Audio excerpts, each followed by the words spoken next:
واحدة حلمت ان هي حامل وهي عزباء، واحدة حلمت ان هي حامل من حبيبها وهي عزباء، متزوجة حلمت ان هي حامل وهي مش حامل في الحقيقة. سأحدثكم بهذه الحلقة عن الحمل للعزباء، الحمل للإنسانة العزباء من حبيبها، الحمل للمطلقة، الحمل للبنت الطالبة، الحمل للمرأة الكبيرة في السن. كل ذلك سوف أحدثكم عنه في هذه الحلقة. الحمد لله والصلاة والسلام على رسول الله صلى الله عليه وسلم. ابن سيرين يقول إن الحمل بصورة عامة بدل يعني الرؤية دي بتحمل الكثير من الخير، فهو عبارة عن سعة في الرزق في الحياة يعني، وبدل على التمسك بتعليم الدين الإسلامي. والرؤية فيها الكثير يعني اللي بدل على بشرة خير، وبدل على الزواج للعزباء، بدل على حياة جديدة لها خاصة. دي كلها رأي ابن سيرين في هذا الأمر والإمام الصادق. أما النابلسي فرأيه مختلف في حكاية الحمل، لأنه بيعتبر الحمل للفتاة العزباء، يعتبر الإمام النابلسي دي رؤية غير محمودة وبتدل على النكد والهم. الحمل للفتاة العزباء، إذا كانت الفتاة العزباء رأت في الحلم إنها حامل في بنت يعني أو في أنثى، فدي بتدل على حياة جديدة ليها، وبدل لها على السعادة، وبدل على إن هذه الفتاة إن شاء الله هيبقى في زواج لها قادم إن شاء الله، وبشرى لها بتقدم بحياة جديدة ليها. إذا رأت إن هي أنجبت ولد، فدي بتدل إن الفتاة دي الرؤية بتبقى لها معاني محمودة ومعاني غير محمودة. أحيانا بتدل على الخير والرزق والبشرى لها، وأحيانا تبع حالتها لو هي مبسوطة وسعيدة بتبقى بشرى لها بكده.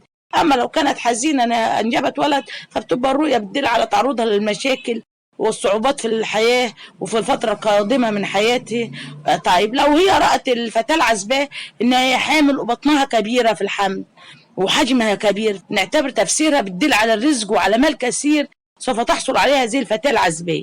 طب لو فتاة عزباء ومرتبطة بعلاقة عاطفية، تحب إنسان أو حاجة، ورأت في الرؤية إن هي حامل، فهنا لو هي مش مخطوبة له، هي مجرد علاقة سرية كده، فدي بتبقى الرؤية غير محمودة، لأنها بتدل على إن هي دي بتغضب الله سبحانه وتعالى بارتكاب الذنوب والمعاصي مع ذلك الشاب، وعليها التوبة والرجوع لله سبحانه وتعالى عشان ربنا يزيل عنها الهموم والتعب. لو رأت فتاة عزباء إنها حامل من شخص تعرفه جيدا، يعني إنسان هي عارفاه، تبقى برضه الرؤية غير محمودة، لأنها بتدل إن هنا برضه بترتكب اسم وهم وحزن، يعني هذا الهم والحزن هتسبب فيه تعاسة لها ولأهلها. طيب لو الفتاة العزباء حلمت إنها حامل في توأم، فدي بدلها إيه على بعض الهموم والكرب. لو رأت فتاة عزباء إن صداقتها حامل، فدي بدلها إن صداقتها دي تمر بمشاكل في حياتها، وإن هذه الفتاة بتساعدها في حل مشاكلها يعني. العزباء لو حلمت ان هي حامل من راجل لا تعرفه، فالرؤيه دي بشاره خير. ليه؟ بتدل ان في رزق ومال كبير هيجي ليها، او بشرى باخبار سعيده هتوصل. العزباء لو حلمت ان هي حامل وهي عذراء بدون رجل، فالرؤيه دي لها جانبين، اما بشاره خير بفرج قريب، بشاره بزوج صالح وتقي وزواج قريب ليه، او ساعات بيدل على محن ومصاعب بتمر بقى في حياتها، وان شاء الله ربنا هييسر لها الامور وهتنتهي هذه المصاعب وتيسر لها الامر والفرج هيبقى قادم لها ان شاء الله. الطالبة لو رأت ان هي حامل، دي بتدل ان هذه الطالبة بتذاكر وبتجتهد وبتدل على امور يعني متحملها في حياتها صعبة، بس هذه الامور هتدلها هتوصل للنجاح والتفوق. يبقى هنا هذه الامور هتوصلها انها هتنجح وتتفوق في حياتها لهذه الفتاة الطالبة يعني اللي هي بتدرس. طب هنتكلم بقى عن المتزوجة. الحمل للإنسانة المتزوجة يا حبايبي، رؤية هنا بتدلها على الخير والفرج وانتهاء المشاكل. المرأة المتزوجة يا حبايبي لو هي حلمت ان هي حامل وولدت ولد وهي حزينة، اهم حاجة يا حبايبي في الرؤية لو الولد جميل وحلو، فبتبقى الرؤية فيها خير، اما بشارة خير او على رزق خير. اما اذا كان الحمل بولد وكانت حزينة، فبتبقى الرؤية بتبقى غير محمود. لكن لو كانت سعيدة فبتدلها على نصر من الله قريب، من الله سبحانه وتعالى قريب، كان حد ظالمها فربنا هينصرها، بشرى بخير، امورها هتتحسن وربنا هينصرها على من يظلمها. فالرؤية فيها بشرى لها في الخير في الحالة دي. اما اذا كانت الولد شكله قبيح ووحش، فبتدل على الاخبار السيئة والحزينة والهم الكبير. متزوجة لو حلمت انها حامل في بنت وهي مش حامل، فدي بتدل على رزق وخير قادم ليه. طيب لو هي في سن اليأس بقى، يعني امرأة في سن مش عادة بتنجب أطفال كبيرة في السن، ورأت إن هي حامل، فبتدل على إن هي هذه المرأة بتمر بأمور صعبة في حياتها ومتاعب كثيرة في حياتها، وعليها إن هي تستغفر الله كتير وتتوب إلى الله سبحانه وتعالى وربنا ييسر لها الأمور. والمتزوجة إذا حلمت إنها حامل وبتذهب إلى الطبيب، فدي دلالة يا حبايبي على إنها تكد وتسعى من أجل كسب المال الحلال، فالرؤية هنا لها بشارة خير والله أعلم.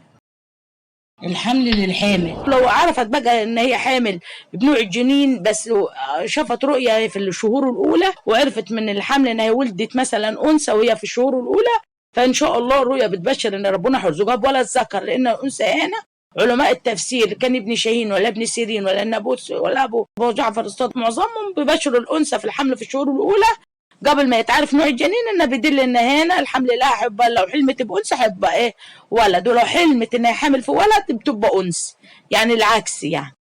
طيب أبا في الشهور الأخيرة وكانت عرفت نوع الجنين فبتبقى الأنثى أنثى والولد ولد، وبتبقى يعني الرؤية مش مؤخذ بها في الحالة دي. طب وإذا كان حملها بقى إيه حاسة إن هي الحمل بتاعها ثقيل وتعبانة منها في الرؤية، ويبقى هنا معناها ان هي شايله امور وحامله تعب فوق طاقتها، امور زوجيه ومسؤوليات خاصه بها وبالزوج وبالاولاد، وهي الحمل دي هنا بتبقى سعيده بيه يعني بتبقى خير، بس يعني بتبقى شايله حمل شديد يعني، لكن برضو بيدل على ان هي ايه سعيده وان ربنا هيتم لها حملها على يسر وسلام اذا كانت حامل في الحقيقه. المطلقه لو رأت ان هي حامل فدي بيدل على نهايه المتاع، طبعا لو حامل في الشهور الاولى يعني لسه قدامها فتره وربنا هينجلها لحياه جديده وزواج وارتباط جديد، لو حامل في الشهور الاخيره الفرج قريب جدا، يعني طبعا مده الحمل معروفه 9 شهور، فهي كل ما بتبقى حامل اكبر فبتدل ان المتاع هتنتهي وهتتغير وهتخش في بدايه حياه جديده وتعيش او هترجع لزوجها، هي تروح حامل من طليقها فهترجع لطليقها ايه تاني، والله اعلم اللي هي متطلقه منه. حمل للرجل ابن سيرين ليه جانبين، ليه قول بيقول ان حمل للرجل دي بيدل ساعات على سعه الرزق وعلى زياده المال وزياده العلم والثقافه وخير ليه، وان بيحمل امور فيها خير ومال ليه، وليه قول اخر بيدل ان الراجل تبع حالة الراجل، يعني احيانا الحمل ليه بيدل على الهموم والاحزان والنكد وانه شايل الحمل فوق طاقته، فهي بتختلف التفسير من هذا الجانب لهذا الجانب تبع احوال هذا الرجل، بيختلف التفسير والله اعلم. أنا الوقت اتكلمت معكم يا حبايبي بصفة عامة عن الحمل ده الحامل والمتزوجة والمرتبطة والطالبة والفتاة العزباء، فبتمنى يا حبايبي إذا عجبكم الفيديو انتوا اعملوا لايك واشتراك في القناة علشان تشجعونا ان احنا نوصل لكم كل شيء جديد نرسله لكم. والسلام عليكم ورحمة الله وبركاته. واحدة حلمت ان هي حامل